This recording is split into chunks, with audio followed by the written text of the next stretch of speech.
قبیلہ عرب کی ایک لڑکی ایک لڑکے پر عاشق ہو گئی۔ عشق کا بھوت دونوں کے سر پر چڑھ کے ناچنے لگا۔ مختصر یہ کہ دونوں نے بھاگ کر شادی کرنے کا فیصلہ کر لیا۔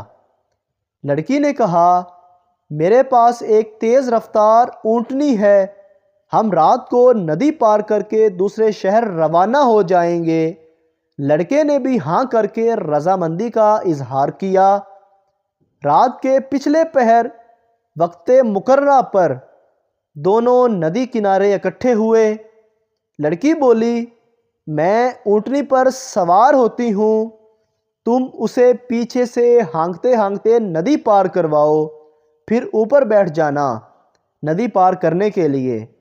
لڑکے نے کہا، مگر ایسا کیوں؟ میں بھی تمہارے ساتھ ہی بیٹھ جاتا ہوں، ہانکنے کی کیا ضرورت ہے، خود بخود چل تو رہی ہے۔ لڑکی نے کہا، اس کا باپ بھی ہمارا پالتو اونٹ تھا، اس کی عادت تھی کہ وہ بیچ ندی میں جا کر بیٹھ جاتا، پانی دیکھ کر مست ہو جاتا اور مارنے پیٹنے پر بھی ڈھیٹ بنا رہتا۔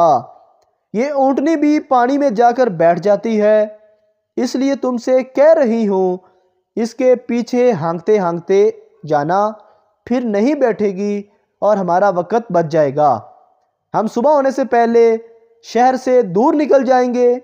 لڑکے نے کچھ دیر لڑکی کے چہرے پر نظریں گاڑی رکھی اور پھر ٹھنڈا لمبا سانس لیا جیسے کوئی پختہ ارادہ کر چکا ہو، اور بولا، بھاگ کر شادی نہیں کریں گے، مقدر ہوا تو نکاح ہو جائے گا، نہیں تو جو رب کی رضا تم اپنے واپس گھر چلی جاؤ۔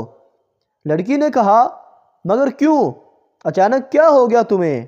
اس پر لڑکے نے کہا، اس اونٹنی کے باپ کی خصلت اس میں منتقل ہو گئی تو میری خصلتیں میری بیٹی اور آنے والی نسل میں منتقل نہیں ہوں گی۔ آج میں تمہارے ساتھ بھاگ رہا ہوں، کل میری بیٹی کسی اور کے ساتھ بھاگ جائے گی۔ یہ کہہ کر لڑکا واپس پلٹ گیا۔ دنیا مکافات عمل ہے، جیسا کرو گے ویسا بھرو گے۔